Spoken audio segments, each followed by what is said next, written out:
The two reasons why being more disciplined can make you miserable are, number one, if you're trying to be disciplined to overcompensate for unmet psychological needs, or number two, you're forcing more discipline on yourself from a place of self-hatred rather than self-love. But listen, I know we've just lost half of the audience by saying the word self-love, so let's cover exactly what we mean by these 2 points so you can be more disciplined, but in a healthy and sustainable way. Point number one. Trying to be more disciplined to overcompensate for unmet psychological needs. Over the past few months, I haven't been my normal disciplined self. I've woken up later than I'd have liked to, bad days have become more frequent, and some days I haven't even wanted to wake up at all. I'd spend most of my days working from the morning until the afternoon, but by the time the evening came round, I would find myself scrolling YouTube and falling into my bad habits. And as I'd scroll YouTube, I would see videos of other young men my age, fit as a fiddle, seizing life by the horns with their daily discipline and seemingly perfect lives. All the while I would think, what's wrong with me? Why can't I just be more disciplined? So eager to find a solution, that's exactly what I concluded. I just need to be more disciplined. More discipline will be the answer to all of my problems in life, and I will finally be able to quit my bad habits if only I could be a bit more disciplined. Plus, everyone I watch online is talking about the importance of discipline. Young men my age, older and younger, are saying it will solve all of my life's problems. And in order to replace my bad habits, I tried to work more in the evenings, do an extra workout, and enact the monk-like discipline to spend most of my evenings meditating. But nothing worked. In fact, trying to be more disciplined just made me feel more miserable and want to do my bad habits even more. So feeling fed up, I went on a walk the other day to speak to myself out loud, as some of you know I love to do, to finally get to the bottom of this problem. But what I realised surprised me. I realised I've been overcompensating for unmet social needs with more discipline. Because no matter how much more discipline I try to cram into my evenings in order to replace my bad habits, the harsh reality is I engage in my bad habits because they offer me a distraction from the fact that I feel lonely in the evenings. And I feel lonely in the evenings because there are social needs of mine that are currently going unmet. The needs of friendship, connection, community, bonding, and adventure. Here's a quick analogy. Trying to fix the problem of unmet psychological needs with more discipline is like trying to fix a burst pipe by increasing the water flow. Dude, just fix the bloody pipe. So my first question to you is, in those areas in which you think you're undisciplined, is that really the case? Or are there needs of yours that are currently going unmet that you're overcompensating for with more discipline? But look, those questions are quite big and daunting, so in order to answer them, you need to do something known as unpacking.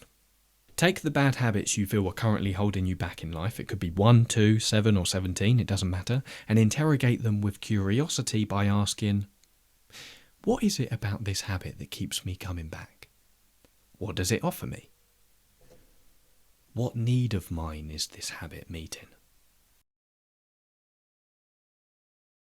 Here, you're going to need self-compassion to avoid beating yourself up for this habit still being present in your life. And what I mean by that is simply realise that each time you've engaged in this bad habit and relapsed into it, that has been an attempt from you to serve life and meet your needs.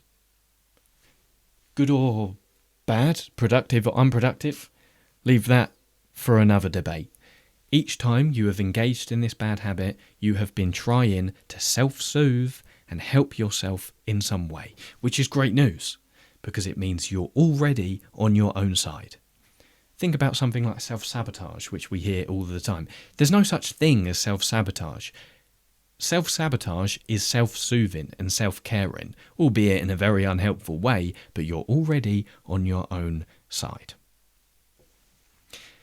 So bear that in mind when you're trying to find the unmet need underlying this bad habit. To give you some practical examples of what unpacking looks like, do you scroll of an evening because you want to unwind? Well, then the underlying need is relaxation. Do you drink alcohol before you go out to meet other people because you want to feel less anxious? Well, then the underlying need is stress management. And finally, do you eat junk food in order to self-soothe? Well, then the underlying need is emotional regulation. And then once you've interrogated your bad habits and you've found the underlying need, you then ask yourself 2 questions. Number 1, would me trying to be more disciplined to not do this habit really make it go away? Or would fulfilling the unmet need this habit is soothing me from break this bad habit? If you're really struggling to find what need is underlying this bad habit, consider this question.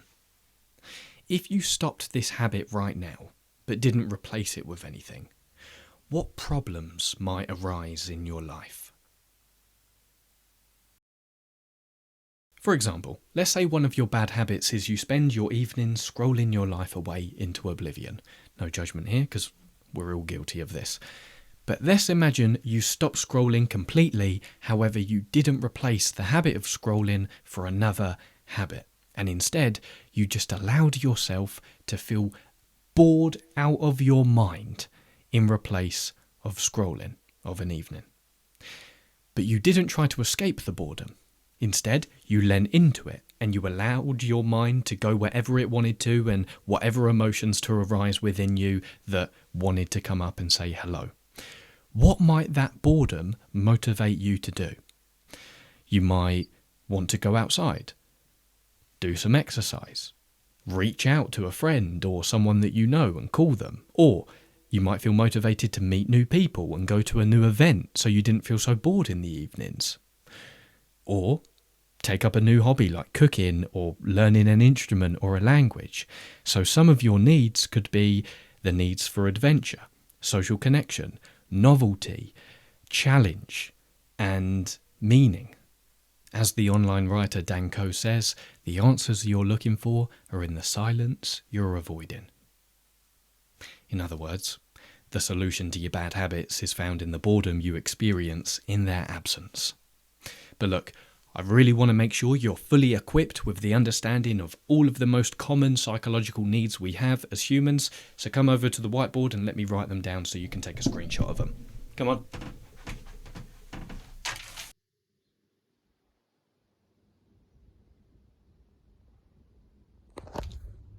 Unpack your unmet needs before you try to force more discipline on yourself.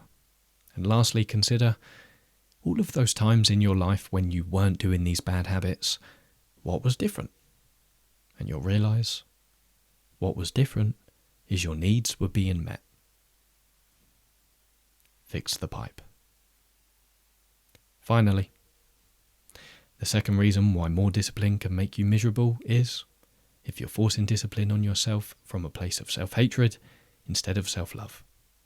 There are 2 sources of discipline, hatred or love. To be disciplined out of hatred is to act like a tyrant, whipping yourself into submission, which only makes your discipline become a chore, burden, and a heavy weight to carry as you force yourself to tick more off your to-do list, work out or meditate more, because if you don't, you'll only have more reasons to hate yourself. But no matter how disciplined or consistent you are, it will never be enough if the source fueling it is hatred, because by definition, the eyes of hatred can only see what is lacking and what isn't enough.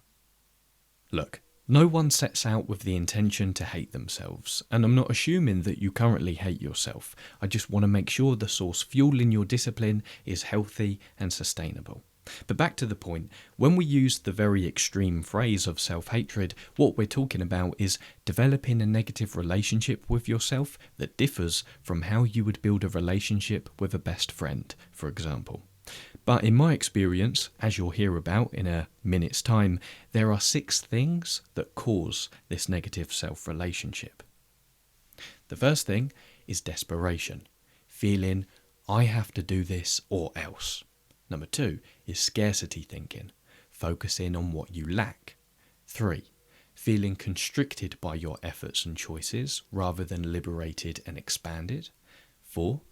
Doing something as a means to an end. I'll do this so I can get this. 5. Having a conditional relationship with yourself. I'll only feel worthy if I do this. And number 6, competition. I have to do this because everyone else is doing it. But to be disciplined from the source of self-love is to act like a best friend to yourself, cheering yourself into excellence because you always have your best interests in mind. But listen, let's address the elephant in the room here.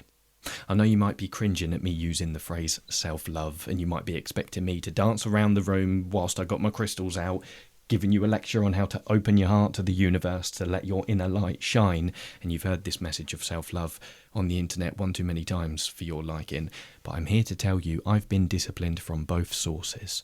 And each time I was disciplined from a place of self-hatred, my life was a complete misery. Every single time.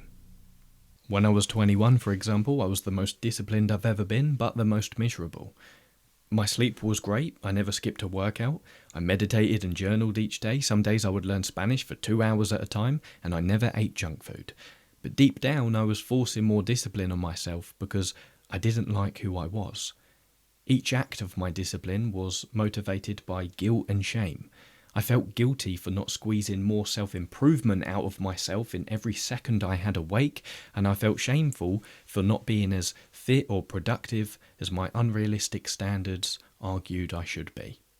But that negative relationship I had with myself at 21 quickly changed when, after feeling fed up of being locked inside this self-imposed emotional incarceration of self-hatred, I decided to turn to one of my favourite figures in the masculinity space, Jason Wilson, by buying his audiobook, Cry Like a Man, and listen to it while going on a walk through my local woods.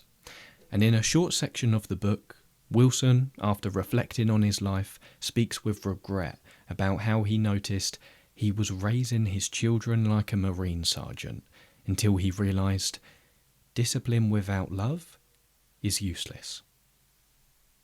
Then it clicked.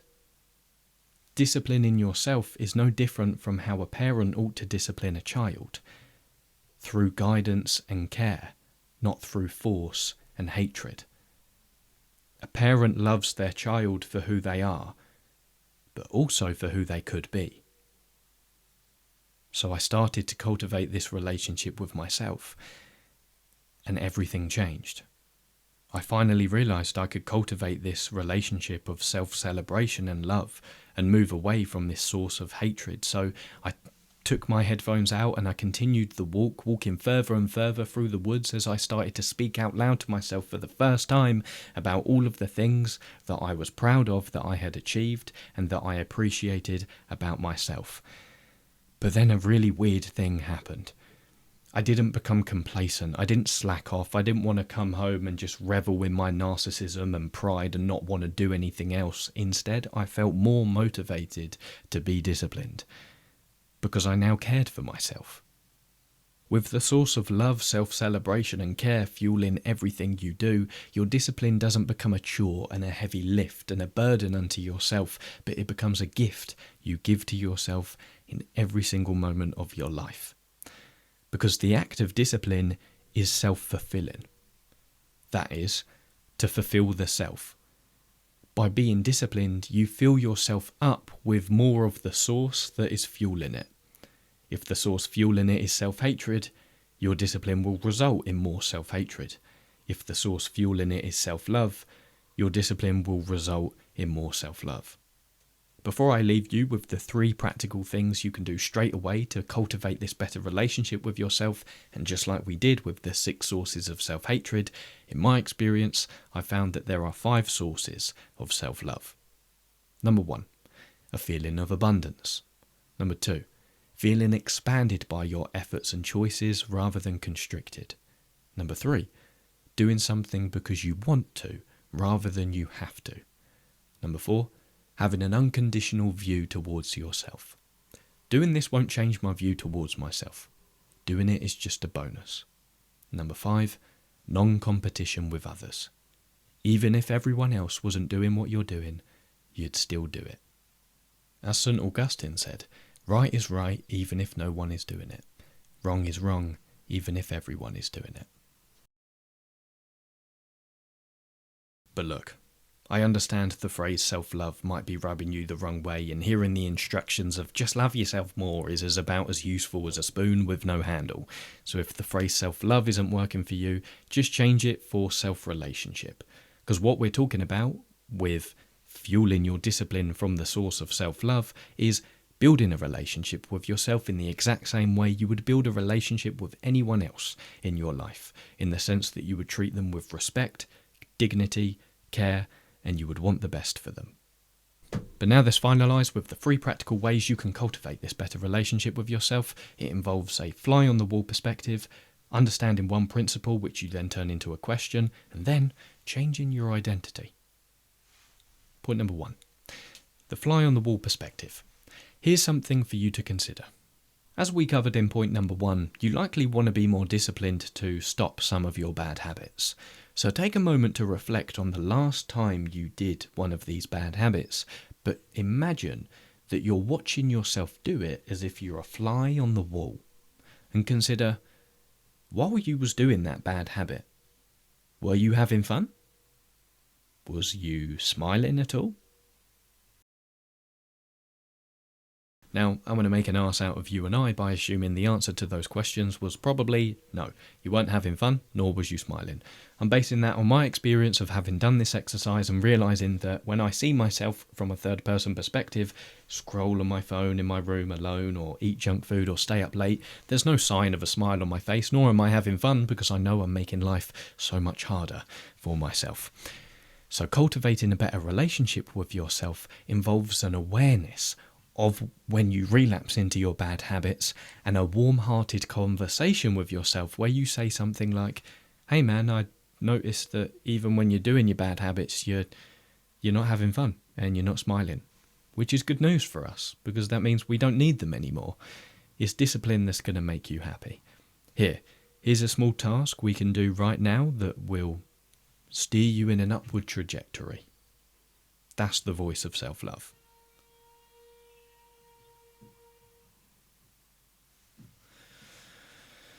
We're under attack by dinosaurs, apparently. The voice of self-hatred would sound like this. You piece of crap. I can't believe you've relapsed again. Why do you always make the same mistakes? No wonder why no one likes you. By the way, we're going to do double the amount of discipline tomorrow just to make up even half of the embarrassment that you've brought on us today. That was a bit accurate. And the second practical thing you can do to cultivate a better relationship with yourself is to keep this principle, which is a quote from the famous writer Shane Parrish, close at hand. Every ordinary moment is a chance to make the future easier or harder. But the self-cultivated person takes that principle one step further by turning it into a question, and they ask, before they do anything in life, will this action make the future easier or harder? Nor do they differentiate between their future and their present self. To the self-cultivated, those two people are the same. And more often than not, when faced with a big decision in life, they choose the decision that will make the future easier. Key phrase, more often than not. You're not going to get it right all of the time.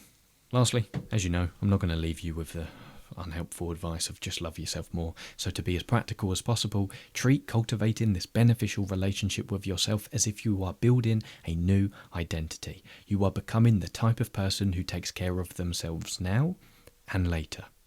And to do so, in the same way as a person trying to lose weight might ask, what would a healthy person do right now?